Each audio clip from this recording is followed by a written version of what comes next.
Guys welcome to एजुगिरी। I hope all are doing great. आज हम करेंगे 25 अगस्त का द हिंदू का एनालिसिस। चलिए स्टार्ट करते हैं। आई होप आपने इस वीडियो को लाइक कर दिया होगा, चैनल को सब्सक्राइब कर दिया होगा एंड बेल बटन भी ऑन कर दिया होगा, ठीक है ना। एंड आप फॉलो कर सकते हैं हमारे दूसरे सोशल मीडिया हैंडल्स पे, जैसे हमारी वेबसाइट, टेलीग्राम और इंस्टाग्राम पर। चलिए स्टार्ट करते हैं। Assured pension return as government backtracks on NPS. यहाँ पे सबसे पहला कॉन्सेप्ट, पेंशन क्या होती है। पेंशन, ठीक है ना। जो गवर्नमेंट सर्वेंट्स होते हैं वो उनकी रिटायरमेंट के बाद, आफ्टर रिटायरमेंट मतलब जब उनका टेन्योर ख़त्म हो जाता है सर्विस से, वो मतलब काम एज होती है 60 होती है 58 होती है, तो वो रिटायर हो जाते हैं।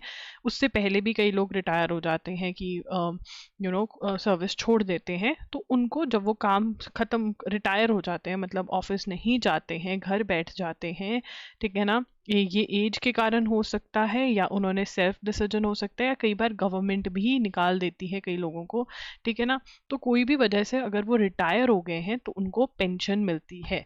गवर्नमेंट जॉब के पीछे लोग इसीलिए इतने ज़्यादा क्रेजी होते हैं क्योंकि उनका बुढ़ापा सिक्योर हो जाता है, बिकॉज रिटायरमेंट के बाद पेंशन मिलती है। तो इसके अंदर डिफरेंट डिफरेंट सिस्टम्स हुआ करते थे, ठीक है ना। पहले ओल्ड पेंशन स्कीम होती थी, तो ओल्ड पेंशन स्कीम को ओपीएस बोलते थे। ओल्ड पेंशन स्कीम में क्या होता था, 50% ऑफ लास्ट ड्रॉन सैलरी, मतलब 50% ऑफ लास्ट ड्रॉन सैलरी, जो लास्ट दिन आपने अपना ऑफिस अटेंड किया। अगर आपकी सैलरी तो 1 लाख रुपीज़ थी, तो मतलब आपकी पेंशन 50,000 रुपीज़ होगी, राइट। तो ये मिलता था एक गवर्नमेंट एम्प्लॉय को। अब यहाँ पे सेंट्रल गवर्नमेंट के एम्प्लॉयज़ के बारे में हम बात कर रहे हैं। सेंट्रल गवर्नमेंट के एम्प्लॉयज़ कौन से होते हैं, जो इंडिया गवर्नमेंट ऑफ इंडिया के लिए काम कर रहे हैं, ठीक है ना। स्टेट गवर्नमेंट एम्प्लॉयज़ कौन से होते हैं, जो स्टेट के लिए काम करते हैं, जैसे जो केरला गवर्नमेंट के लिए काम कर रहे हैं, तमिलनाडु गवर्नमेंट के लिए काम कर रहे हैं, तो गवर्नमेंट का काम, स्टेट गवर्नमेंट का काम कर रहे हैं। और जो गवर्नमेंट ऑफ इंडिया के लिए काम कर रहे हैं तो वो सेंट्रल गवर्नमेंट के एम्प्लॉयज़ हैं। ये कॉन्सेप्ट आपको क्लियर होना चाहिए। तो पहले ओपीएस स्कीम चलती थी, उसके बाद एनपीएस स्कीम आ गई। तो एनपीएस स्कीम के अंदर ये चीज़ें चेंज हो गई कि आप कंट्रीब्यूट करोगे, ठीक है, कुछ पैसा देंगे, तो उसके अंदर कुछ चेंजेस लेकर आए नेशनल पेंशन स्कीम के अंदर, राइट। तो अब हम वो सारा पढ़ेंगे और फिर नोट्स बनाएंगे। चलिए पढ़ते हैं। अब इसके अंदर, the NDA government on Saturday reversed a 21 year old measure to reform India civil service pension system boldly brought in by the Atal Bihari Vajpayee government. Instead, it unveiled that it called a unified pension scheme that is virtually akin to old pension scheme. तो यहाँ पर क्या लेकर आए, कौन सी scheme लेकर आए, unified pension scheme. Unified pension scheme, this is very very important. इसमें से क्वेश्चन आएगा ही आएगा, 100% क्वेश्चन आएगा बेटा, 100%। This is very important. तो इसको क्या बोलते हैं, यूपीएस, ठीक है। यूनिफाइड पेंशन स्कीम लेकर आए हैं। तो यहाँ पर उन्होंने क्या किया, सबसे पहला पॉइंट क्या बनेगा, reversed 21 year old measure to reform India's civil services pension system। अब ये जो पेंशन सिस्टम लेकर आए थे, जिसको चेंज किया है, वो कौन लेकर आए थे, सिस्टम बाय अटल बिहारी वाजपेयी। अटल बिहारी वाजपेयी जी लेकर आए थे, अटल बिहारी वाजपेयी गवर्नमेंट। तो अब यहाँ पर ये एक बहुत बड़ा क्वेश्चन आ जाता है कि जो पुराना सिस्टम था, इससे पहले का सिस्टम था, वो कौन लेकर आया था, अटल बिहारी वाजपेयी। ये एक बहुत ही इंपॉर्टेंट क्वेश्चन है, ठीक है ना। तो 21 ईयर ओल्ड जो सिस्टम था पेंशन का, इंडिया सिविल सर्विसेज के लिए पेंशन वाला, वो चेंज कर दिया है। उसकी जगह क्या आ गया, यूनिफाइड पेंशन स्कीम, यूपीएस बोल रहे हैं। और जो यूपीएस है, यूपीएस कैसा है, UPS is like OPS. UPS is like OPS. And what is OPS? OPS is old pension scheme. इसको लिखते जाओ, मैं आपको एक टेबल भी बनवा दूंगी जिससे आपको और क्लैरिटी आ जाएगी, ठीक है ना। तो OPS क्या अश्योर करती है, OPS assures government employees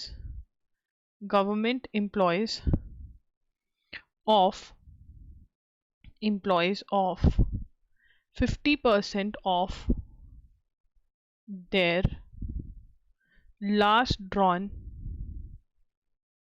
pay as a lifelong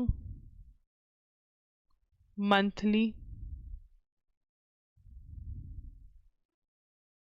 benefit, ठीक है ना। तो आपको रिटायरमेंट के बाद आप 50% of your last drawn salary आपको लाइफ टाइम तक मिलेगी, जब तक आप जीवित हो तब तक मिलेगी, ठीक है। ये था OPS. The UPS approved by you the union cabinet on Saturday also assures officials a periodic dearness relief hike in line with inflation. तो डियरनेस अलाउंस क्या, इन्फ्लेशन क्या है? देखो इन्फ्लेशन क्या होती है, महंगाई, ठीक है। अगर हम बेसिक चीजें, दाल, आटा, ठीक है, इन सब के प्राइसेस देखें, मेडिसिन का देखें, तो लास्ट ईयर से इंक्रीज होता रहता है एंड ओवर 10 ईयर्स वो ज्यादा इंक्रीज होता है। आपने सुना होगा ना कि हम लोग ही बोलते हैं, हम जैसे मैं हूँ, ठीक है, मैं बोलूँगी कि अरे हमें तो कैंटीन में 10 रुपए मिलते थे, हम इतना कुछ खा लेते थे। हमारे माँ बाप बोलते थे भैया हम तो 1 रुपए में इतना कुछ खा लेते। तो ओवर द इयर्स इन्फ्लेशन बढ़ी, prices of things have increase. आज 10 रुपए में आपको कुछ भी नहीं मिलेगा कैंटीन से, आई सपोज, ठीक है। तो वो चीजें, तो ये क्या है, प्राइस राइज, जो प्राइस राइज होता है। तो अगर प्राइस राइज हो रहा है तो आपकी इनकम भी बढ़नी चाहिए, तो वो भी गवर्नमेंट कह रही है कि हम पूरा बढ़ाएंगे। तो यूपीएस अप्रूव्ड बाय, जो नया पेंशन स्कीम है वो किसने अप्रूव किया है, approved by union cabinet. Union cabinet, cabinet क्या होती है, हमने जुलाई जून में जो नई गवर्नमेंट बनी थी उसमें पढ़ा था कि प्राइम मिनिस्टर के जो क्लोजेस्ट मिनिस्टर्स होते हैं, जो सबसे इंपॉर्टेंट मिनिस्टर्स का ग्रुप होता है, उसको क्या कहते हैं, कैबिनेट कहते हैं, ठीक है ना। डिफेंस, होम, ये सबसे इंपॉर्टेंट इंपॉर्टेंट जो मिनिस्ट्रीज होती हैं उनको कैबिनेट काउंसिल, कैबिनेट होती है वो, यूनियन कैबिनेट। अब इसके अंदर it also assures, it also assures officials a dearness relief hike in line with inflation। मतलब इन्फ्लेशन के साथ साथ, ठीक है ना। A family pension equivalent to, ये भी लिखेंगे, a family pension equivalent to 60% of a government workers pension, of a government workers pension, ठीक है ना। उसके बाद गवर्नमेंट वर्कर्स पे in case of their demise, अगर उनकी डेथ हो जाती है, लमसम सुपर एनुएशन पे आउट इन एडिशन टू ग्रेटुटी। तो ये सब जो पैसा इकट्ठा होता है गवर्नमेंट के पास, जो ऑन रिटायरमेंट मिलता है, अगर गवर्नमेंट सर्वेंट की डेथ हो जाती है पहले, तो वो भी आपको वो लमसम देंगे। Beside the minimum pension of ₹10,000 a month has been promised to those who complete at least 10 years of central government service, जो 10 साल की सर्विस कंप्लीट करेंगे। अब यहाँ पर 6 पॉइंट लिखेंगे, a minimum a minimum a minimum pension of a minimum pension of ₹10,000 a month has been promised to those who complete at least 10 years of central government service. मतलब जो 10 साल service complete करके करेंगे उनको minimum 10,000 तो मिलेगा ही मिलेगा। कई होता है ना 10 साल कंप्लीट करके जॉब छोड़ देते हैं, तो उनको 10,000 पेंशन मिलेगी। The cabinet decision was inform by the recommendation of a committee under. अब यहाँ पर ये बहुत ज़्यादा इंपॉर्टेंट, देखो यार जहाँ पर भी कमिटी बन गई वो बहुत इंपॉर्टेंट है। तो अब पेन का कलर चेंज करेंगे, ठीक है ना। Cabinet decision was inform by the recommendation of committee, cabinet decision was based on recommendations of committee under former finance secretary।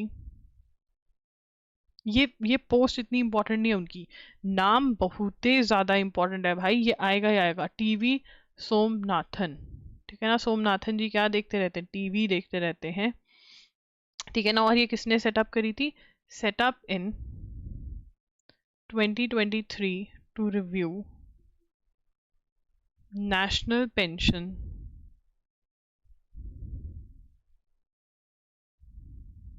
System. तो एनपीएस आया, ओपीएस था, उसके बाद एनपीएस आया, उसके अंदर कंट्रीब्यूशन होती थी। तो अब यहाँ पर ये बिठाए गए, किसको, टीवी सोमनाथन जी को बिठाया गया कि आप देखो कि जो सिस्टम है, तो मतलब अगर हम टेबल बनाएं तो ये बनता है कि पहले ओपीएस था, ओल्ड पेंशन स्कीम था, ठीक है ना, फिर एनपीएस आया और अब यूपीएस आ गया। तो अब यहाँ पे ओपीएस के बाद एनपीएस आया, एनपीएस को रिव्यू करने के लिए कमेटी बिठाएगी टीवी सोमनाथन के अंदर, जिन्होंने यूपीएस को रेकमेंड किया, ऐसा है ये। उसके बाद the cabinet decision was inform bye recommendation, ये हो गया, ठीक है। उसके बाद अब originally known as new pension scheme for government employees in a way that balances their aspirations under NPS which kicked in for employees। अब यहाँ पर NPS जो है वो क्या है, ये हमें पता होना चाहिए, ठीक है ना। NPS जो है वो क्या है, NPS जो था originally known as new pension scheme। उसके बाद क्या बोलने लग गए इसको, नेशनल पेंशन स्कीम, ठीक है। अब इसमें क्या था, ठीक है ना, which kicked in for employees joining government service on or after 1 Jan 2004। Pension payouts were link to, अब यहाँ पे लिख लेते हैं, pension payouts were linked to the accumulated value of contributions made by the government and employees through the latter's working life। अब यहाँ पे इसको समझ लेते हैं, पहले देखो पुराने वाला तो पहले देखेंगे, पहले हम एनपीएस देख लेते हैं। तो एनपीएस को क्या बोला जाता था, न्यू पेंशन स्कीम बोला गया, फिर उसके बाद इसको नेशनल पेंशन स्कीम बोला गया। ये पता होना चाहिए ये किन एम्प्लॉयज के लिए थी, जो सर्विस ज्वाइन कर रहे थे on or after 1 Jan 2004। This is very very important, यहाँ से क्वेश्चन बन सकता है, इसको मार्क कर लो, ठीक है। उसके बाद pension payouts were link to the accumulated value of contribution. Contribution मतलब सैलरी में से कुछ निकाल कर गवर्नमेंट दे देती है, कुछ एम्प्लॉयज दे देते हैं, तो उसका मिक्स मिलाकर बन जाता है। और वो पैसा जो है, these contributions were invested in equities and other market link securities by fund managers regulated by pension fund regulatory and development authority. ये फंड्स को इन्वेस्ट किया जाता था और उसमें से जो पैसा निकल के आता था वो एंड में दिया जाता था। तो क्या था, स्टेबिलिटी नहीं थी, कितना पैसा मिलेगा रिटायरमेंट के बाद। तो ये अब जो है, जो अब यूनिफाइड पेंशन स्कीम आ गया, उसके अंदर वो कह रहे हैं कि भैया तुम्हें कुछ और नहीं तो 50% of your salary, last drawn salary तो मिलेगा ही मिलेगा। तो हमें एनपीएस भी पता होना चाहिए, ओपीएस भी पता होना चाहिए और यूपीएस भी पता होना चाहिए। तो यहाँ पर जो मैंने बताया, ओपीएस क्या है, ओल्ड पेंशन स्कीम, ये लिखना नहीं है, ये मैं बस याद करवाने की कोशिश कर रही हूँ। ओल्ड पेंशन स्कीम में क्या था, 50% of last drawn salary, 50% of last drawn salary, ठीक है ना। और फिर यूपीएस में भी सेम है, ओपीएस वाला ही सिस्टम लिया है, जो नया सिस्टम है, ठीक है ना। जो न्यू पेंशन स्कीम जिसको बोला गया था और फिर नेशनल पेंशन स्कीम बोला गया था, उसमें कंट्रीब्यूशन होती थी पैसों की, गवर्नमेंट और एम्प्लॉय करते थे और फिर उसको इन्वेस्ट कर दिया जाता था। अब ये चेंज कर दिया गया है, ठीक है। अब लिखेंगे, these contributions were invested in equities and other market linked securities by fund managers होते थे। और ये फंड मैनेजर्स को कौन रेगुलेट करता था, regulated by, this is also very very important, ये फंड मैनेजर्स को कौन रेगुलेट करता था, regulated by pension fund regulatory and development authority, that is PFRDA, that is PFRDA। तो this is very very important, इसमें से बेटा जी क्वेश्चन आएगा ही आएगा। This is a very very important topic. आगे चलेंगे, प्राइम मिनिस्टर मोदी यूएस से गए, यूक्रेन गए हुए हैं। यूक्रेन की कैपिटल बता दो जरा इन द कमेंट सेक्शन, क्या है यूक्रेन की कैपिटल। उसके बाद इंडिया फॉर प्रोड्यूसिंग ड्रोन्स, ठीक है ना, टाई अप विद इंडिया, कह रहे हैं कि इंडिया के साथ ड्रोन्स प्रोड्यूस करेंगे और इलेक्ट्रॉनिक वॉरफेयर सिस्टम्स, वेपन्स बनाएंगे। ड्रोन्स क्या होते हैं, वो जो शादी में घूम रहे होते हैं, वो वॉर में भी यूज होते हैं। Yes, Ukraine president Vladimir Zelensky pitched for great cooperation with India in a high-end technology areas like agriculture, cybersecurity, defense, stressing co-production of drones, electronic warfare systems, and other. He said he had discussed these during talks with Prime Minister Narendra Modi. And I said to PM, we will be very ready to share with you these products and we will be happy if they are co-produced. तो ये हमारे साथ weapons की को production करना चाहते हैं। तो कल हमने याद कर लिया था यूक्रेन की जो कैपिटल है वो क्या है, कीव है। कीव है यूक्रेन की कैपिटल। फिर हमने याद कर लिया था कि यूक्रेन के जो प्रेसिडेंट हैं उनका नाम है व्लादिमीर जेलेंस्की, ठीक है ना। उसके बाद हमने ये भी याद कर लिया था कि हमने 4 अग्रीमेंट साइन करे और 1991 के अंदर यूक्रेन इंडिपेंडेंट हुआ और उसके बाद फर्स्ट पीएम बने हैं मोदी जी, जो इन्होंने विजिट किया है कहाँ को, यूक्रेन को। उससे पहले कोई भी प्राइम मिनिस्टर इंडिया का यूक्रेन विजिट कर नहीं आया है। ये सब हमने याद कर लिया था एंड दिस इज इंपॉर्टेंट। जो यहाँ पर लिखा हुआ है ये हमें याद करने की जरूरत नहीं है जब तक पक्का नहीं हो जाता है। सीबीआई जो है लाई डिटेक्टर जो है, वो लाई डिटेक्टर टेस्ट जो है वो करेगी। 7 जो लोग हैं जो कि लग रहा है जिन्होंने शायद रेप किया हो, कोलकाता डॉक्टर का, ठीक है ना। तो अब इसके अंदर देखेंगे, इसके ऊपर पॉलीग्राफ के ऊपर अगर टॉपिक्स आ जाते हैं, मतलब अगर हमें आर्टिकल्स मिल जाते हैं, बहुत बढ़िया बात है। जो लॉज पे अगर नहीं मिलेंगे तो फिर हम खुद लिख लेंगे एंड अभी इनको करने दो, उसके बाद हमें ज्यादा पता चलेगा। अना सागर लेक कहाँ पर है, लिख लेंगे। अनार सागर लेक जो है वो अजमेर में है। और अजमेर कहाँ पर है, अजमेर राजस्थान में है। अजमेर राजस्थान में है, ठीक है जी। अनार सागर लेक, इजी, कोई दिक्कत नहीं है इसके अंदर। आगे चलेंगे, Nicobar project will not disturb और डिस्प्लेस ट्राइबल्स द डेवलपमेंट। अब अंडमान निकोबार डेवलपमेंट प्रोजेक्ट लिख लेंगे। Andaman Nicobar, Andaman and Nicobar islands development project. तो क्या है ये, Andaman and Nicobar islands development project के बारे में हम बात कर रहे हैं।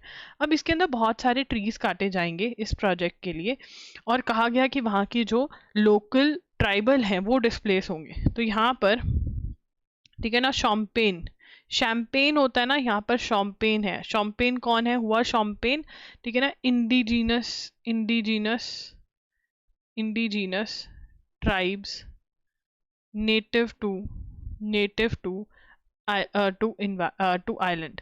तो अब यहाँ पर क्या बोला जा रहा था कि आप इतनी डेवलपमेंट कर रहे हो अंडमान निकोबार आइलैंड में, तो ये जो ट्राइब है शॉम्पेन ये इफेक्ट होगी। तो उन्होंने कहा कि नहीं इफेक्ट होगी। तो ये कितने का प्रोजेक्ट है, 72,000 करोड़ का प्रोजेक्ट है, जिसका नाम क्या दिया गया है, ग्रेट निकोबार प्रोजेक्ट। क्या बोला जा रहा है इसको, great Nicobar project will also help India counter expansionist action by China in the region, curb the stealing of marine resources। अब यहाँ पर इन्होंने क्या बोला है, ये बहुत इंपॉर्टेंट है कि क्यों लेकर आ रहे हैं ये system. will help India counter China in the region to curb the stealing of marine resources by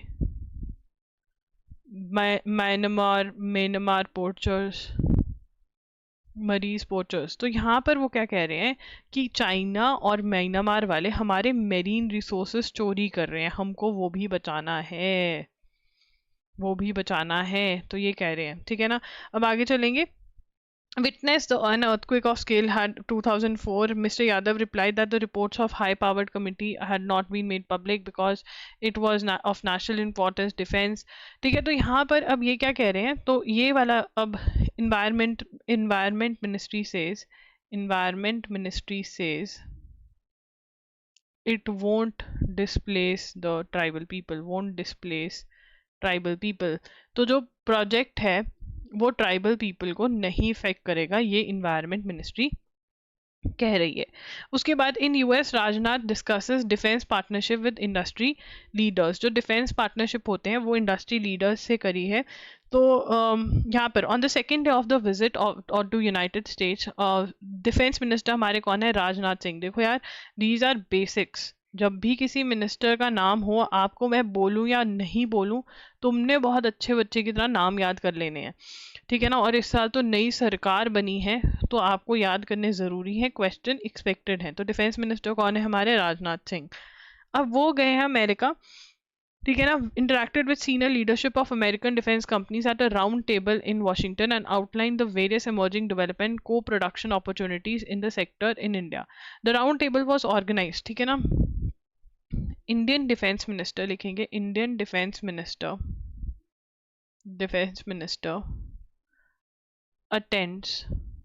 attends round table with senior leadership of American defence companies. जो अमेरिका की डिफेंस कंपनीज है उनके साथ मीटिंग करी, ठीक है ना। ठीक है ना, ऑन टेबल आए कि हमारा ये चाहिए, ये है, या हम हमारे यहाँ पर आप ये प्रोडक्शन कर सकते हो, ये कर सकते हो। और ये किसने ऑर्गेनाइज करी थी? Organised by US India strategic partnership forum, that is USISPF. In another development, the Defense Security Cooperation Agency notified that the US Congress on the possible sale of anti-submarine warfare. Anti-submarine warfare, submarine क्या होती है? पनडुब्बी जो पानी में रहती है। अब उसको अटैक करने के लिए एक डिफरेंट वेपन चाहिए होता है जिसको बोलते हैं एंटी सबमरीन वॉरफेयर। तो वो जो है हम इनसे खरीद सकते हैं, ठीक है ना। इंडियन नेवी MH-60R हेलीकॉप्टर्स के लिए भी कुछ कर रहे हैं हम। तो यहाँ पर हमने ये ऑर्गेनाइज हुई, हमने डिस्कस किया क्या क्या चीज़ों पे हम को प्रोडक्शन और ये सब कर सकते हैं। India is requested to buy ANSS Q-53 high altitude anti submarine warfare sonobuoys. तो ये हमने रिक्वेस्ट करा है कि हम तो यहाँ पे हम लिख लेते हैं, ठीक है ना। पॉसिबल बाइंग भी लिख सकते हैं, possible buying of anti submarine warfare, ठीक है ना। एंटी सबमरीन वॉरफेयर जो है ASW सोनोबॉयज, ये हम इनसे बाय कर सकते हैं। ये पॉसिबिलिटी है, पॉसिबिलिटी अभी पक्का नहीं हुआ है, ठीक है ना, पॉसिबिलिटी है, ठीक है ना। ANSS Q-53G high altitude anti submarine warfare, ठीक है ना, HAASW, ठीक है। तो ये भी हमने रिक्वेस्ट करी है, India has requested to buy. तो ये हमने रिक्वेस्ट करी है बाय करने की। उसके बाद ये हमारे एक पुराने प्रोजेक्ट की भी बात कर रहे हैं, और वो कौन सा है? Indian navy had signed a $2.2 billion deal for 24 MH-60R helicopters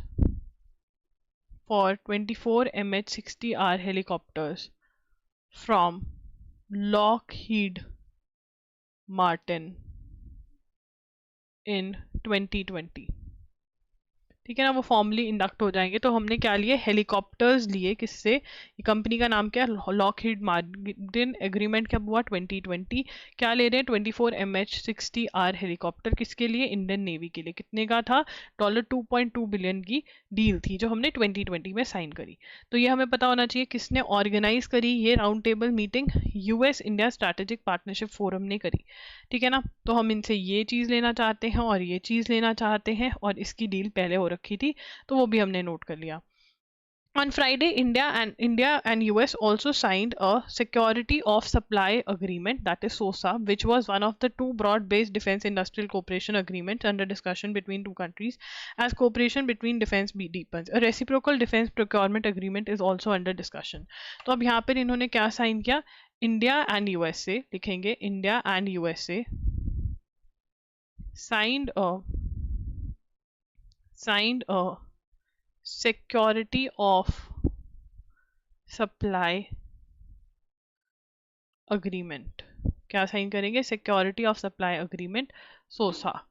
ठीक है ना. बस इंडिया और यूएस ने साइन किया है सिक्योरिटी ऑफ सप्लाई अग्रीमेंट. ठीक है ना. सप्लाई की सिक्योरिटी अग्रीमेंट किसने साइन किया है? अगस्त 2024 के अंदर. ठीक है, इंडिया और यूएस ने. ये क्वेश्चन बनेगा यहाँ से. अब आगे चलेंगे. Punjab, Kerala and Gujarat reported most of H1N1 deaths. तो H1N1 डेथ्स जो होती हैं, H1N1 जो है वो क्या है? इन्फ्लुएंजा है, स्वाइन फ्लू भी कहते हैं जिसको, वो है. इसको क्या बोलते हैं? Swine flu. ठीक है. अब यहाँ पे पढ़ लेते हैं. Punjab with 41 deaths, Kerala, Gujarat top the list of states. लिख लेते हैं. Punjab, Kerala, Gujarat top the list of states that have recorded deaths from influenza A, that is H1N1. ठीक है. The highest number of deaths यहाँ से हैं. ठीक है. उसके बाद the virus spreads through air. ये स्वाइन फ्लू ही है. यहाँ पे मैंने कहीं पढ़ा था, यहाँ पे लिखा हुआ था स्वाइन फ्लू ही कहते हैं, also known as swine flu. Yes, लिखा हुआ है. ठीक है ना. Virus spreads through air, through the air from an infected person through coughing and exhaling. It can also enter the body from contaminated surface. Infection become contagious. Symptoms first confirmed case of swine flu in India was documented in May 2009. ठीक है ना. अब यहाँ पे वो कह रहे हैं कि इंडियन गवर्नमेंट जो है वो जूनोटिक डिजीजेस पे बहुत ज़्यादा नज़र रख रही है. कौन सी डिजीजेस पे? जूनोटिक डिजीजेस पे बहुत ज़्यादा नज़र रख रही है. अब जूनोटिक डिजीजेस क्या होती हैं? पहले तो सबसे पहले ये डिस्कस कर लेते हैं. H1N1 फ्लू को स्वाइन फ्लू भी कहा जाता है. ये इंपॉर्टेंट है. कहाँ पे सबसे ज़्यादा डेथ्स रिपोर्ट हुई हैं? पंजाब के अंदर. ये इंपॉर्टेंट है. वायरस स्प्रेड्स थ्रू एयर, मतलब कि यहाँ पर कम्युनिकेबल डिजीज़ है. ये हमें क्या पता चल रहा है? ये कम्युनिकेबल डिजीज़ है. ये swine flu H1N1 communicable disease है, जिसको इन्फ्लुएंजा ए भी कहते हैं. ठीक है. फर्स्ट कंफर्म्ड केस इंडिया में कब आया था स्वाइन फ्लू का? 2009 में. ठीक है. उसके बाद जूनोटिक डिजीजेस क्या हैं? जूनोटिक डिजीजेस वो हैं infectious disease that can be. Zoonotic diseases कौन से? That can be transferred between animals and humans. क्या हो सकती हैं? जो ट्रांसफ़र हो सकती हैं बिटवीन एनिमल्स एंड ह्यूमंस, उनको जूनोटिक डिजीज़ कहते हैं. मतलब जू गए और डिजीज़ ले आए तो क्या है? जूनोटिक. तो कैसे याद रखेंगे जूनोटिक डिजीज़ को? That they can be transferred between animals and humans. तो उनको क्या बोलते हैं? जूनोटिक डिजीज़ बोलते हैं. राइट. उसके बाद रेबीज हो गया, क्योंकि डॉग से होता है. ठीक है. निपा वायरस हो गया, ये बैट से होता है. एंड इवन ट्यूबरक्लोसिस जो है, these are all zoonotic diseases. These diseases are caused by pathogens such as bacteria, virus, इन सब से होता है. जूनोटिक डिजीज पे बहुत ज़्यादा नज़र भी रखी जा रही है इंडिया में. तो दिस इज H1N1. उसके बाद union cabinet approves proposal to bolster का मतलब क्या होता है, सपोर्ट और स्ट्रेंथन बायोटेक मैन्युफैक्चरिंग। तो अब हम क्या बात करेंगे बायोटेक मैन्युफैक्चरिंग के बारे में। The union cabinet on Saturday cleared a proposal to bolster biotechnology called based manufacturing called BioE3, biotechnology for economy, environment and employment policy for fostering high performance manufacturing। तो अब बायोटेक्नोलॉजी के अंदर आगे जाना है, ठीक है ना, क्योंकि उसका जो प्रोडक्ट्स है वो मेडिसिन हो गई, फूड हो गया, फार्मिंग हो गया, इन सब में यूज होते हैं। तो यहाँ पर हम लिखेंगे union cabinet approves proposal to bolster का मतलब क्या होता है, सपोर्ट और स्ट्रेंथन। तो लिख लेंगे सपोर्ट और स्ट्रेंथन, सपोर्ट और strengthen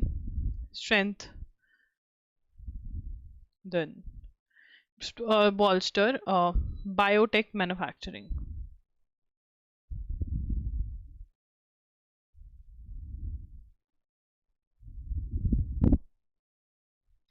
ठीक है ना, तो बायोटेक मैन्युफैक्चरिंग जो है उसमें उसका जो प्रपोजल है वो अप्रूव कर दिया है।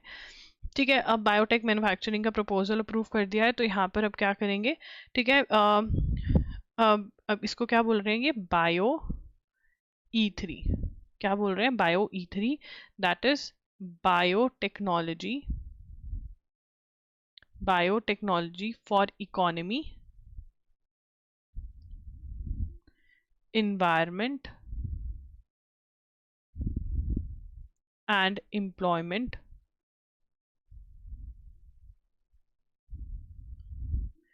policy for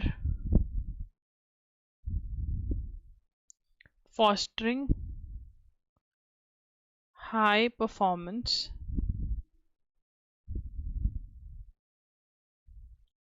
bio manufacturing. ठीक है ना, तो high performance high quality bio manufacturing के लिए ये इन्होंने अप्रूव कर लिया है। टू बी स्टीयर्ड बाय, कौन देखेगा इसको, ठीक है ना, टू बी स्टीयर्ड बाय लिखेंगे, to be steered by department of biotechnology.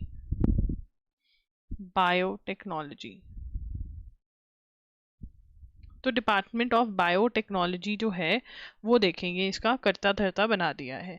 The aim is to have the it catalyse a technology revolution such as, मतलब एक रेवोल्यूशन लेकर आना है, जैसे आईटी में आई थी, aim is to bring technology revolution. तो बायोटेक्नोलॉजी का रेवोल्यूशन लेकर आना है, जैसे कंप्यूटर रेवोल्यूशनाइज हुआ था 1990s में, ठीक है ना, एक वेव आई थी, वैसे ही टेक्नोलॉजी का रेवोल्यूशन लेकर आना है, ये इनका एम है। ठीक है, उसके बाद नेक्स्ट पे चलेंगे, fifth point, a financial outlay was not specified for the programme. High performance bio manufacturing is the ability to produce products from medicine to materials, address farming and food challenges, promote manufacturing of bio-based products through integration of advanced biotechnological। अब यहाँ पे ये हमें meaning समझा रहे हैं कि भैया है क्या ये, ठीक है ना।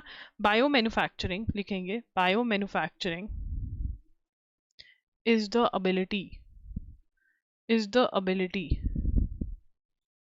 to produce products from medicine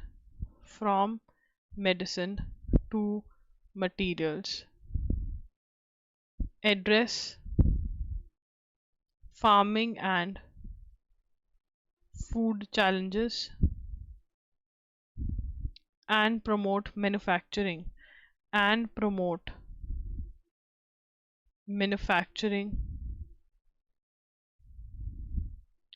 of bio-based products through integration of advanced biotechnological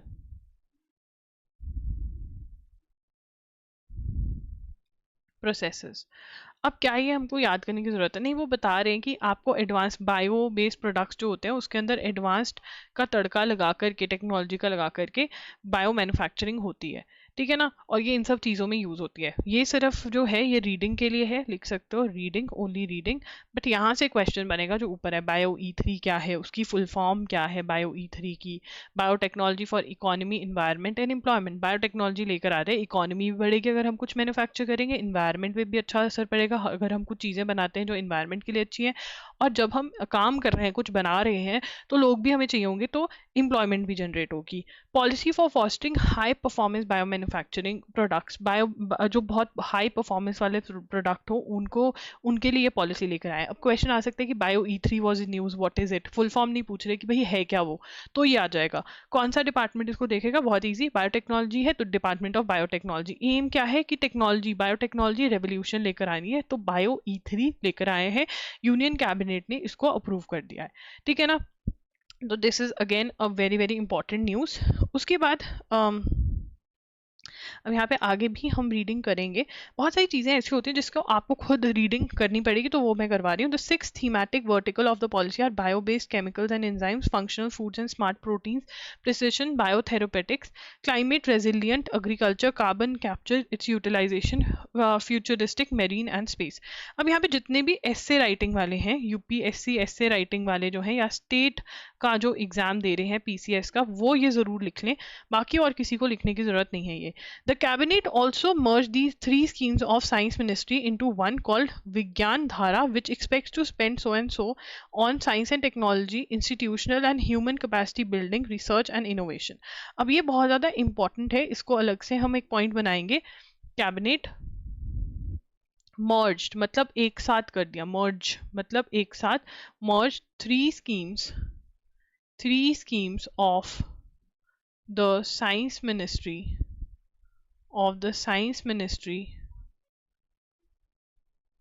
into विज्ञान धारा, ठीक है ना। अब इसके अंदर क्या करेंगे, ठीक है ना, इसके अंदर स्पेंड, ये कितने पैसे स्पेंड, करोड्स अंटिल 2025-2026। अब जो स्टेट UPSC की प्रिपरेशन कर रहे हैं उनको अमाउंट भी लिखना है, क्योंकि उनके एग्जाम्स में अमाउंट आती है। UPSC और स्टेट PCS वाले जो हैं वो एग्जाम में ये लिखेंगे अपने नोट्स में, ठीक है।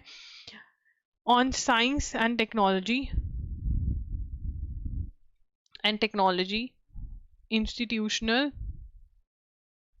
Institutional and human capacity building, institutional and human capacity building, research and development and innovation. तो ऐसी ऐसी चीज़ों पे ये काम करने वाले हैं। तो बेसिकली इन्होंने क्या किया, यहाँ पर क्वेश्चन क्या बनेगा कि थ्री स्कीम्स जो हैं वो मर्ज हुई हैं साइंस मिनिस्ट्री की, और जिसको क्या नाम दिया गया है, विज्ञान धारा, जिसके अंदर ये साइंस एंड टेक्नोलॉजी, इंस्टीट्यूशनल, ये सब पे काम करने वाले हैं। सो दिस इज इंपॉर्टेंट, ऐसे क्वेश्चन आ जाते हैं, ठीक है। अब आगे पढ़ेंगे। Internships would be ranged 11-12 के, फेलोशिप्स, ग्रेजुएट पोस्ट है, the scheme endeavors to promote research in, तो इसके अंदर ये लोग इंटर्नशिप वगैरह भी दे रहे हैं, ठीक है। तो ये आपका बन जाता है। उसके बाद आगे चलेंगे। The issue of granting sanction मतलब अप्रूवल, सैंक्शन का मतलब क्या होता है, अप्रूवल, लिख लेंगे अपने नोट्स में। सैंक्शन का मतलब क्या होता है, अप्रूवल, सॉरी। अब यहाँ पर the issue of granting sanction to prosecute a public servant, prosecute का मतलब क्या होता है, टेकिंग लीगल एक्शन। प्रोसिक्यूट का मतलब क्या होता है कि, मतलब अगर हम इसको पढ़ें, the issue of granting approval to take a legal action against a public servant has once again come into force। अब यहाँ पर CM ऑफ कर्नाटका, ये हम ऑलरेडी कवर कर चुके हैं, रेपिटेशन है, सॉरी फॉर द बब, इसको समझ लेता है। तो CM ऑफ कर्नाटका के ऊपर इल्ज़ाम लगा है कि उनकी वाइफ को मैसूर डेवलपमेंट वालों ने कोई लैंड दिया है और वो लैंड के अंदर गड़बड़ घोटाला है, तो लैंड स्कैम का इल्ज़ाम लगा है ना। CM of Karnataka is a servant, public servant है।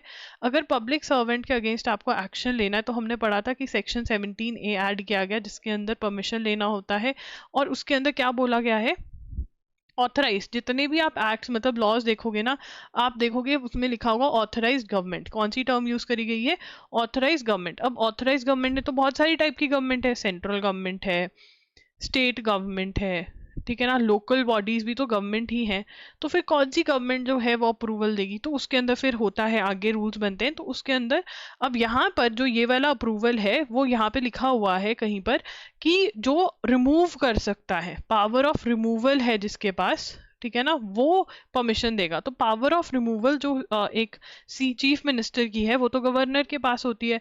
तो अगर गवर्नर, अगर कोई अगर सीएम जो है वो कोई भी करप्ट एक्ट करता है, करप्शन करते हैं, तो अगर उनके अगेंस्ट एक्शन लेना है तो परमिशन किससे लेनी होगी, गवर्नर से। ठीक है, तो अब इसको पढ़ लेते हैं, जितना मैंने आपको मोटा मोटा बताया उससे आपको समझ में आएगा थोड़ा।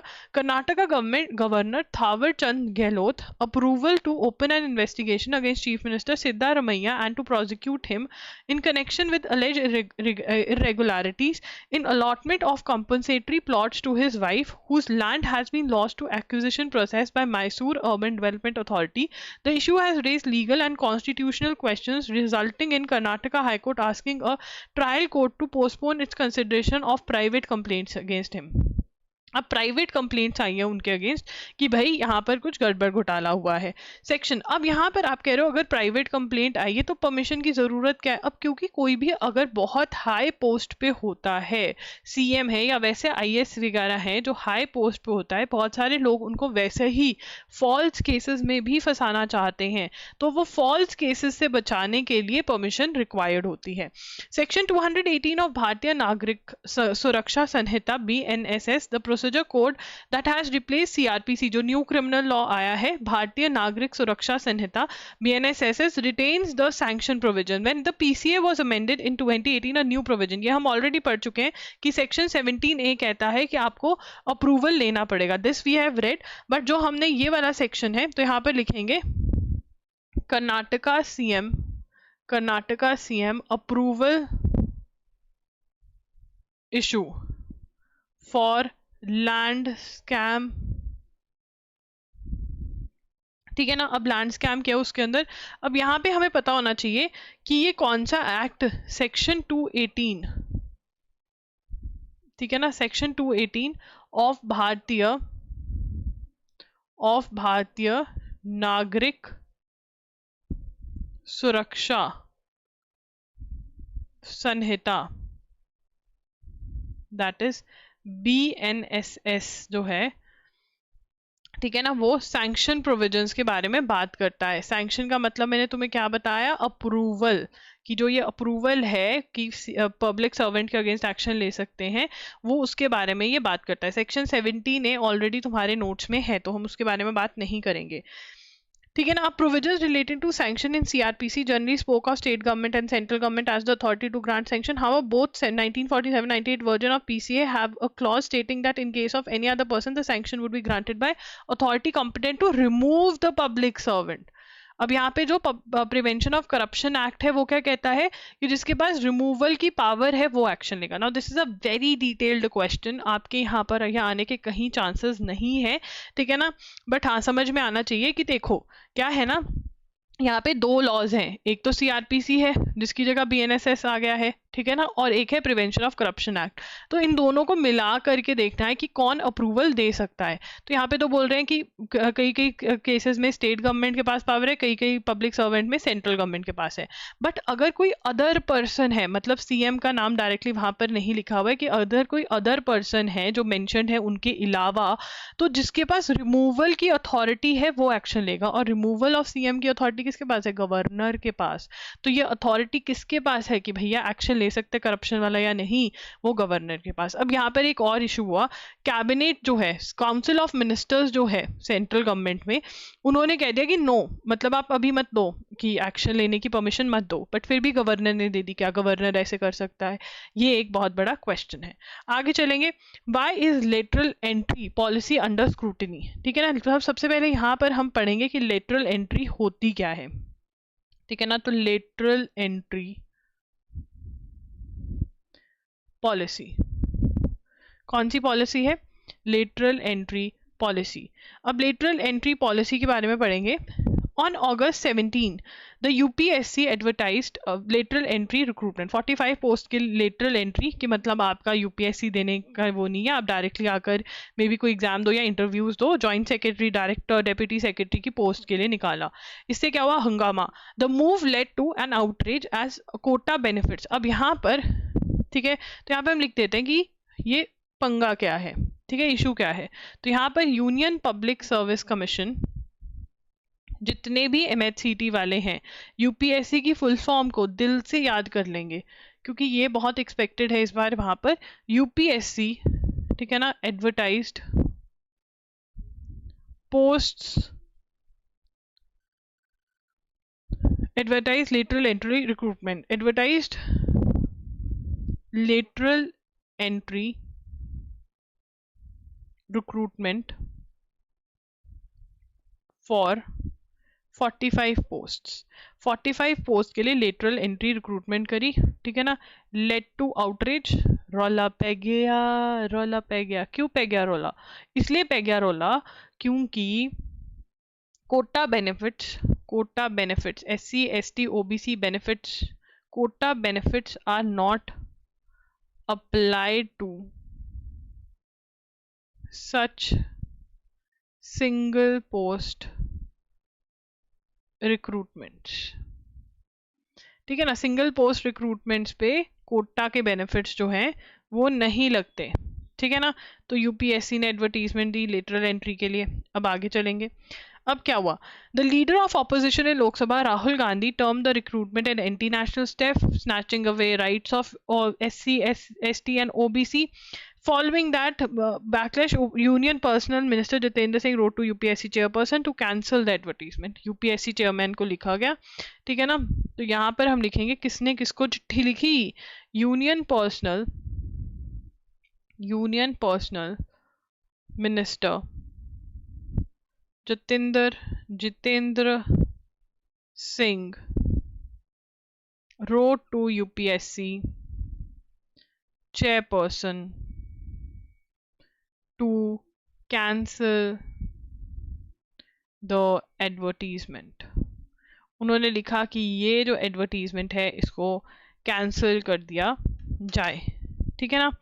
अब इसके बाद ये तो हमारी पूरी स्टोरी हो गई. इतनी स्टोरी समझ में आ गई कि UPSC ने एडवर्टीजमेंट दी, ठीक है ना, आउटरीच हो गया, कोटा बेनिफिट नहीं मिलेंगे, वो अब कैंसिल कर दी गई. चलो, What is the reason for lateral hires? ऐसे क्यों हायर कर रहे हैं? As per Department of Personnel and Training, lateral recruitment is a government initiative to achieve the twin objective of bringing in fresh talent as well as augmenting. Augmenting का मतलब क्या होता है? Increasing.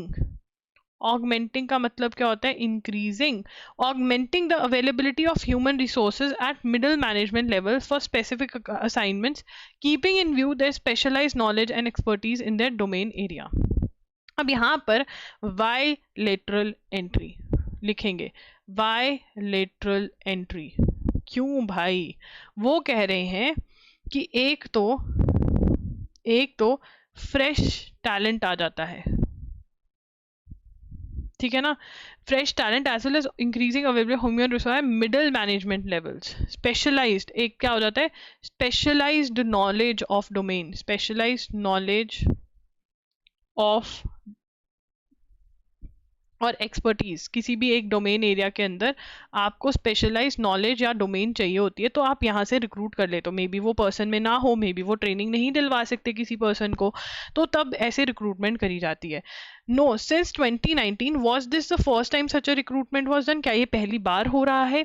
No, since 2019 as many as 63 post have been filled through a lateral route. At least 7 officials quit the job midway. The positions are open to candidates from the private sector, state government and public sector undertaking, autonomous bodies, statutory organizations, university and recognized research institutions. The tenure can range from so and so. Where such appointments made during the term of previous government were? क्या ऐसी appointments Congress के time पे मिली थी? Farmer PM Manmohan Singh was inducted as economic advisor in the Ministry of Commerce and Industry in 1971. He served as a chief economic advisor. वो कहते कि मनमोहन सिंह जी को भी ऐसे ही लाया गया था, एंड फिर वो आगे जो बने वो बने, बट हाँ पहली उनकी जो अपॉइंटमेंट हुई थी वो लेटरल एंट्री ही हुई थी, ठीक है। उसके बाद retired diplomat Nirupama Menon said on X, when we set up the various civil services post independence, our first prime minister brought in number of lateral entry officers into the services. Strength lies in numbers, and we have had none. The system did work and helped tide over scarcity, and of course simultaneously our recruitment through UPSC system began to add up and enforce. Today we need more specialized and experts in the system. अब वो क्या कह रही है कि भाई ये जो एंट्री सिस्टम है ये ज़रूरी है क्योंकि हमें स्पेशलाइज्ड लोग चाहिए, हमें एक्सपर्ट्स चाहिए डिफरेंट फील्ड का। फॉर एग्जांपल किसी ने कोई आईएएस बन गया, ठीक है ना, अब उसको एआई के अंदर दिमाग चलाना है, अब पता नहीं यार इनके पास ये दिमाग होगा या नहीं, ठीक है, तो हमें एआई का एक्सपर्ट लेकर आना पड़ेगा क्योंकि अगर कंट्री को एआई में आगे निकालना है तो भाई एक्सपर्ट चाहिए हमें। Another retired IAS officer said earlier also lateral entrants were recruited, but there were not many joint secretaries, director posts per se which were filled by. If they advertised, they should have followed the roster system to apply reservation. Reservation in government jobs is implemented. तो वो कह रहे हैं कि यार यहाँ पर आप कर लो। अब यहाँ पर ये कह रहे हैं MS स्वामीनाथन, वर्गीस कुरियन, होमी भाभा, APJ अब्दुल कलाम, मनमोहन सिंह, मनटोक सिंह अहलुवालिया, ये सब ऐसे ही आए थे।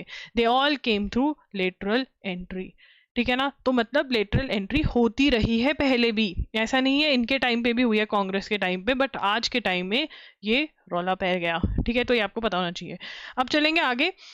On August 19, the Hema Committee report on host of issues in Malayalam film industry. देखो यार अब ये हेमा कमिटी जो है ये भी बहुत इंपॉर्टेंट बनती जा रही है, बहुत ज़्यादा डिस्कशन इसके अराउंड हो रहा है, ठीक है ना। तो यहाँ पे लिखेंगे हेमा कमिटी, हेमा कमिटी, हेमा मालिनी से हेमा कमिटी याद हो जाएगा, कोई दिक्कत नहीं है इसके अंदर। सो हेमा कमिटी क्या है, तो Hema committee basically was a committee जो म्यांमार फिल्म इंडस्ट्री के, मलयालम, म्यांमार कहाँ से आ गया, मलयालम फिल्म इंडस्ट्री के बारे में बात करती है कि क्या हैरासमेंट हुई वुमेन के साथ, ठीक है। Report on host of issues in Malayalam film industry particularly those faced by women was released in public. The report with the names of witnesses and accused redacted has shaken the industry. तो वहाँ पे बताया गया कि भाई casting couch है, ठीक है ना, सेक्सुअल असॉल्ट तो बहुत ही ज़्यादा है, अगर आपको कुछ भी आगे निकलना है काउच, तो ये सब हो रहा है मलयालम फिल्म इंडस्ट्री में। अब ये स्टार्ट कहाँ से हुआ, ठीक है ना, तो हेमा कमेटी क्यों बिठाई गई, क्योंकि 2017 में prominent women actor, prominent women actor was abducted and sexually assaulted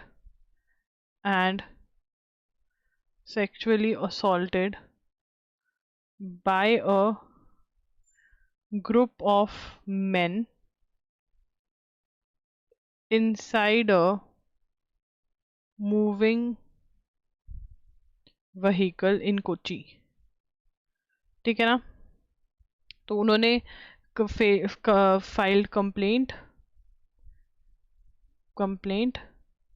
अब इसके बाद जो भी बहुत कुछ हुआ उसमें लेड टू, ये इंपॉर्टेंट है, led to formation of women in cinema collective, that is WCC, ठीक है ना। चीफ मिनिस्टर, अब ये किसने अपॉइंट करा, ये देखो ये वाली चीज़ जो है ये स्टोरी है, ये सिर्फ रीडिंग की ज़रूरत है, ज़्यादा से ज़्यादा ये हो सकता है कि कब 2017 में ये इंसिडेंट हुआ जिसकी वजह से वुमेन इन सिनेमा कलेक्टिव नाम की एक ग्रुपिंग बनाई गई, ठीक है ना। अब इसके अंदर क्या हुआ, ये किसने बनाया, demands to the response from chief minister, formation of women in cinema collective in response to demands of WT chief minister appointed committee headed by, तो अब इन्होंने demand by WCC committee was appointed, और जो committee appoint हुई कि Myanmar यार Malayalam film industry में जो हो रहा है उसके लिए जस्टिस के हेमा जो रिटायर्ड थे हैं उनको अपॉइंट किया गया, कि आप देखिए स्टडी किस चीज़ के लिए, study issues of sexual harassment and gender inequality, ठीक है, उसके बाद आगे चलेंगे। अब ये पता है कौन से आ गया, लेटरल पॉलिसी का जो है ना वो यहाँ पर आ गया है, द रिपोर्ट सबमिटेड। अब ये पहले हम ये वाला खत्म कर देते हैं, फिर लेटरल वाले में एक दो पॉइंट्स और ऐड कर लेंगे। Kerala government got the report इन 2019 में ये रिपोर्ट आ गई थी, बट केरला गवर्नमेंट ने कुछ नहीं बोला। अगर उस साल बोला होता तो निर्भया केस भी उसी साल में हुआ था, तो बहुत वो होती। फिर the department of culture affairs rejected right to information application. ठीक है, right to information application reject कर दी गई थी, बट 2024 में स्टेट इंफॉर्मेशन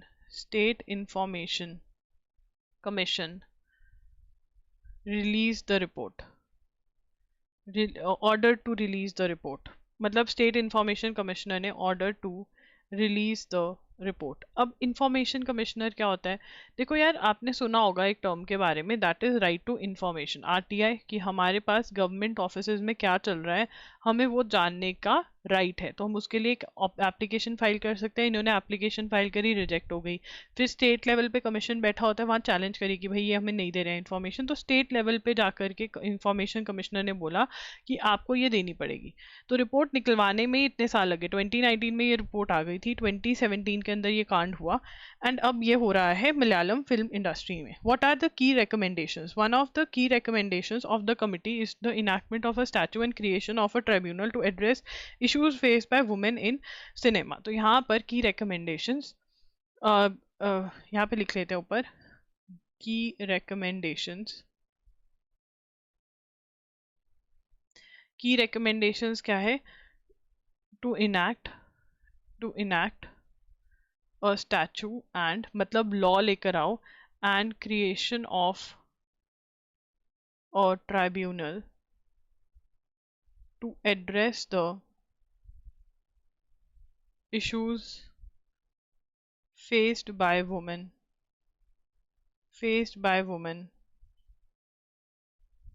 in cinema।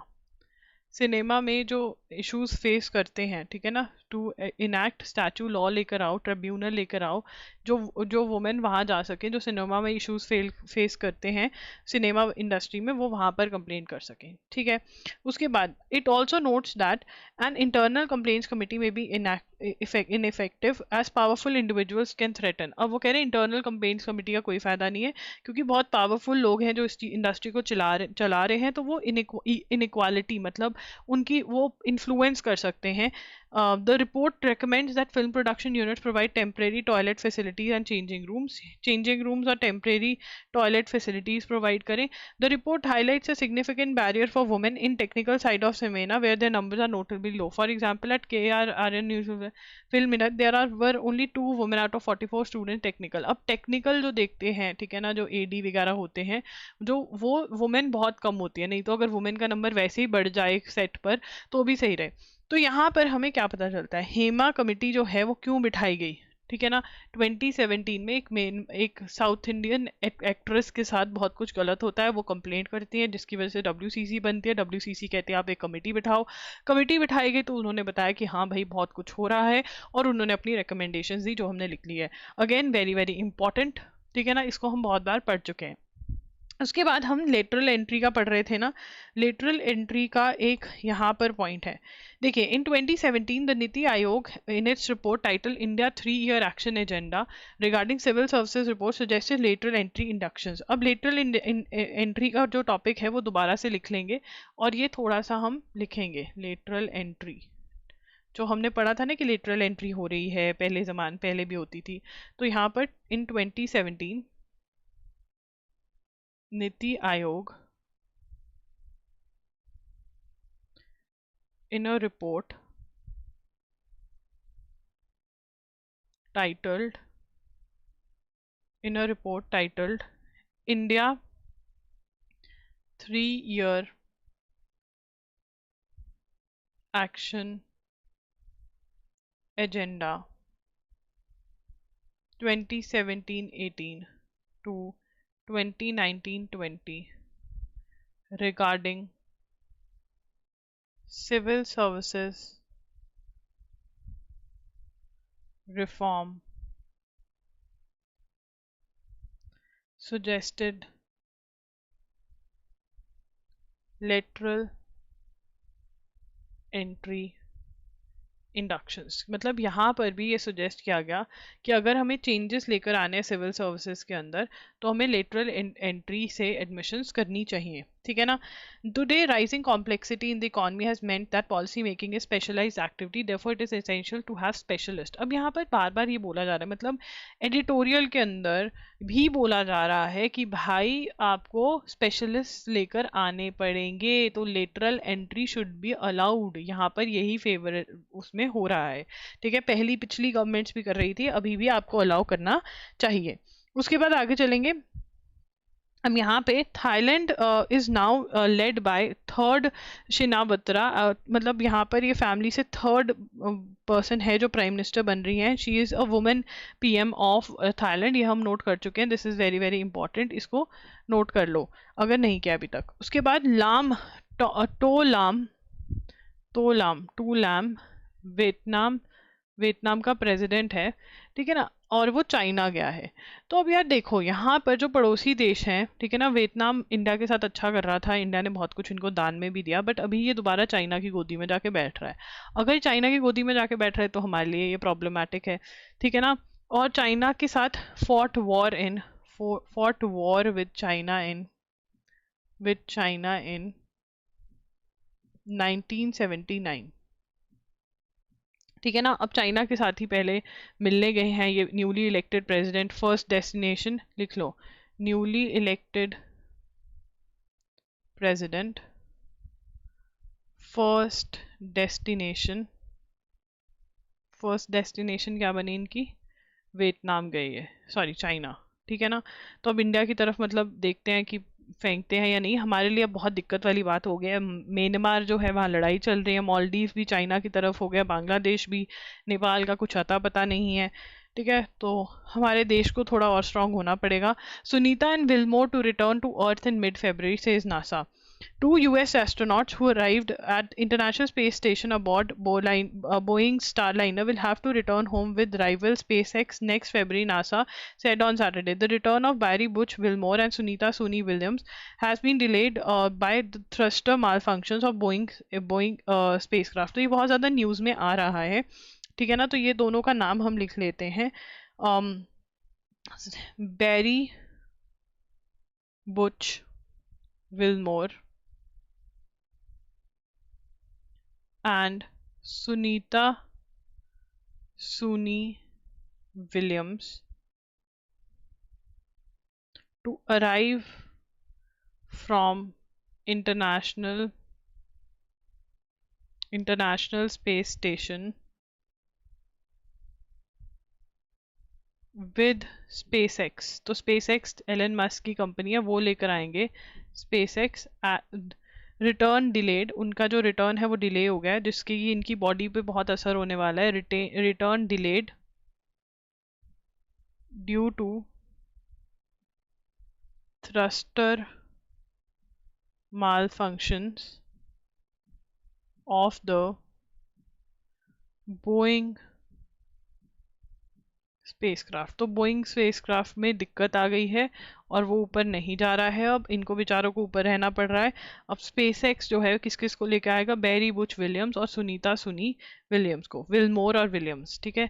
उसके बाद Libyan armed groups and authorities reach an accord in Tripoli to secure important infrastructure following UN concerns over recent fighting and a crisis surrounding central bank. The North African country has struggled to recover from years of conflict after 2011 NATO-backed uprising overthrew Muammar Gaddafi. तो Libyan तो अब यहाँ पर लिख लेते हैं, Libyan armed groups and authorities reached an accord in Tripoli to secure important infra surrounding central bank, crisis in surrounding a central bank। तो अब यहाँ पर हमारे लिए सबसे बड़ा क्वेश्चन क्या है कि जो लिबिया है वो कहाँ पर है, लिबिया है जो कहाँ पर है, Libya is a which country, it is a north African country. It is a North African country, and conflict going on. Conflict after 2011. NATO backed uprising overthrew Muammar Gaddafi. Gaddafi को निकाल दिया था. ठीक है ना. किसने? नाटो. अब देख रहे हो तुम, मतलब ये जो यूएस वाले हैं, नाटो इज यूएस, ठीक है, यूरोपियन कंट्रीज और नाटो वाले हैं, इनको आदत है वर्ल्ड के अंदर दिक्कतें लेकर आने की. इनको मजा आता है. मजा नहीं, ये खुद का शांति चाहते हैं. ये कंट्रीज में घुस जाते हैं, लोगों के लिए दिक्कतें क्रिएट करते हैं और कहते हैं देखो हम शांति और अमन के लिए काम कर रहे हैं. बहुत ही दोगले लोग हैं ये. ठीक है, तो हमें इनका बड़ा ही ध्यान से देखना पड़ेगा. जो यूएस और यूरोपियन कंट्रीज है वो किसी का भला नहीं चाहती, सिर्फ अपना चाहती है, एक दूसरे का भला भी नहीं चाहती. जब एक दूसरे की बात भी आ जाती है तब भी ये कहते हैं कि नहीं पहले हम. ठीक है ना. तो लिबियन आर्म्ड ग्रुप्स जो हैं वो उनके बीच में एकॉर्ड मतलब अग्रीमेंट साइन करवाने की कोशिश करी जा रही है. वहां पर कब से दिक्कतें आने लगी थी? 2011 से दिक्कतें आने लगी थी, जब नाटो ने गद्दाफी को निकाल दिया था. ठीक है ना, ओवर थ्रू गद्दाफी. तब से अब तक इतने सालों से वहाँ शांति और अमन नहीं आया है. आई होप उनको शांति और अमन देखने को मिले. Police officer injured following a blast outside French synagogue. Synagogue क्या होता है? जहाँ पर इजरायली लोग प्रेयर करने जाते हैं. इजरायली लोग जुडाइज्म जो फॉलो करते हैं वो प्रेयर करने जाते हैं. हमने ये करा हुआ है.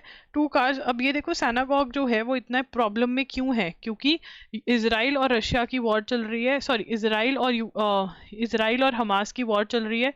तो इसराइल में कौन से लोग रहते हैं? जो जुडाइज्म को फॉलो करते हैं. जुडाइज्म वाले लोग कहाँ प्रे करने जाते हैं? जैसे हिंदूज टेम्पल में जाते हैं, मुस्लिम मस्जिद में जाते हैं, वैसे ही सिनेगॉग इज द प्लेस जहाँ पे जुडाइज्म के जो लोग हैं वो प्रे करने जाते हैं. उसके बाद Russia and Ukraine exchange 115 prisoners of war each just over 2 weeks after Kyiv launched a surprise incursion into Russia's Kursk region. Both countries thanked the United Arab Emirates who said it mediated swap. अब यहाँ पर Russia and Ukraine Russia and Ukraine swapped prisoners.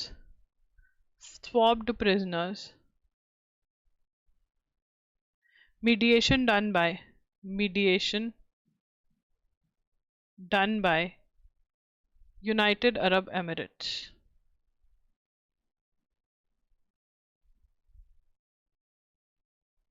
ठीक है. अब उसके बाद that's it guys. अगर आपको कुछ भी खरीदना है आप loggery.in पर जा सकते हो, .com पे चेक कर सकते हो. दोनों पे जगह आपको लिंक्स मिल जाएंगे. लिंक्स आपको डिस्क्रिप्शन बॉक्स में मिल जाएंगे. आपको अगर वीडियो अच्छा लगा हो तो लाइक कर देना, चैनल को सब्सक्राइब कर देना, and do leave a comment down below. And yes, a lot of people are writing, a lot नहीं, एक बच्चे ने लिखा था, मैंने कहीं पे बोल दिया था ऑनरेबल गवर्नर, और वो गवर्नर के अगेंस्ट एलिगेशन है कि उसने सेक्सुअल असॉल्ट किया है.